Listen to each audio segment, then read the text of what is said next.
I can still hear his smirk in the crowded airport lounge. That cold, confident voice saying the words that would change everything. My name is Isabella. And for 7 years, I believed I had found my soulmate. We met when we were both struggling. Two young people chasing big dreams with very little money. I supported him through everything. I worked late nights as a flight attendant so he could focus on building his tech startup. I gave up promotions, delayed my own career goals, and poured every extra dollar into our shared future. When his company finally started succeeding, I thought we were stepping into our golden chapter together. That morning, we were heading to a luxury resort in Bali for a much-needed vacation, the first real break we had taken in years. I had carefully packed my favorite soft blue dress, excited to finally relax beside the man I loved. At the airport, we approached the check-in counter together, smiling and holding hands. But when the agent looked at our tickets, her expression changed. There had been an upgrade issue. Only one business class seat was available. My boyfriend turned to me with that familiar smirk and said, loud enough for the entire queue to hear, "Don't make it dramatic, Isabella. This is all you can handle." He gestured toward the economy section like it was a joke only he found funny. A few people around us chuckled nervously. I stood there frozen, my heart sinking, feeling small and exposed under the bright airport lights. He took the business class boarding pass without hesitation and walked toward the lounge, still smirking without even looking back. That single moment at the gate didn't just hurt me. It planted a seed of doubt that would soon grow into a painful truth I never saw coming. Asterisk, the long flight in economy felt like torture. I sat squeezed between strangers, replaying his words over and over. This is all you can handle. 7 years of love, sacrifice, and unwavering support, and this was how he saw me. As someone who belonged in the back, someone not worthy of sitting beside him anymore. I cried quietly into the airplane blanket, feeling shattered and invisible.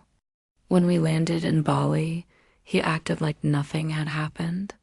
He complained about the hotel room I had booked, criticized my choice of restaurants, and spent most of his time on his phone. The vacation I had dreamed about turned into days of loneliness and quiet. Humiliation.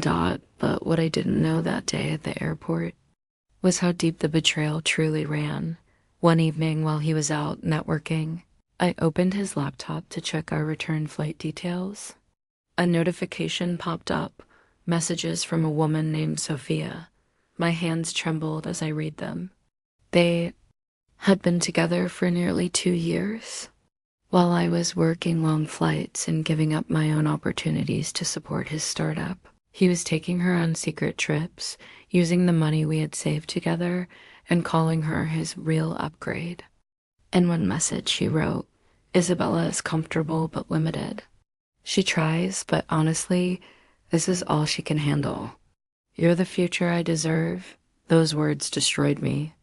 I sat alone in the beautiful villa, tears falling as the ocean. Waves crashed outside, feeling completely broken. How could the man I had loved so selflessly speak about me with such cruelty? How could he keep me in his life while building another one behind my back? The pain was overwhelming. Nights became sleepless. I questioned everything, my worth, my choices, my love. I felt exposed and foolish for believing we were truly partners. Yet in the depth of that heartbreak, something began to shift. I remembered who I was before I lost myself in his dreams. As a flight attendant, I had skills, connections across airlines, and a quiet resilience that had carried me through tough times. I realized I had given him too much power over my happiness. The betrayal didn't just shatter my heart. It slowly began to rebuild me stronger. Asterisk, we returned home pretending everything was normal, but I had already started gathering the pieces. I quietly saved every message, every financial transfer, and every proof of his double life. I reached out to trusted colleagues in the airline industry and a lawyer friend who specialized in business matters. 2 months later, his startup was hosting its biggest investor event, the night he was supposed to secure major funding and be celebrated. As the visionary founder, he expected me to stand beside him. Smiling as the supportive partner, I arrived at the elegant venue looking calm and composed. During his proud presentation on stage, the large screen behind him suddenly switched. Instead of his slides, it displayed the messages I had anonymously forwarded to the entire investor group and board members earlier that day. His own words, "This is all she can handle," appeared in bold letters for everyone to see, along with evidence of how he had misused company funds for his secret relationship. The room went completely silent. His smirk vanished.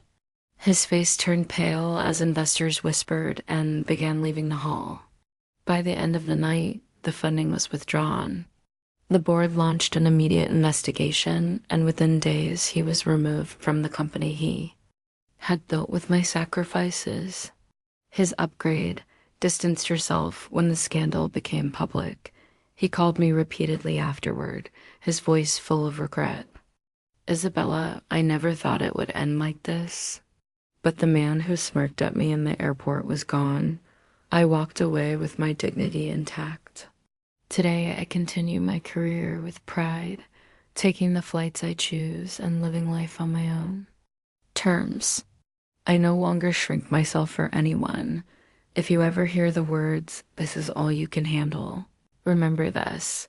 Those words say far more about the person speaking them than about you. Never let someone else's limited view define your worth. The moment they try to place you beneath them is the moment you discover how brightly you can shine when you stand in your own light.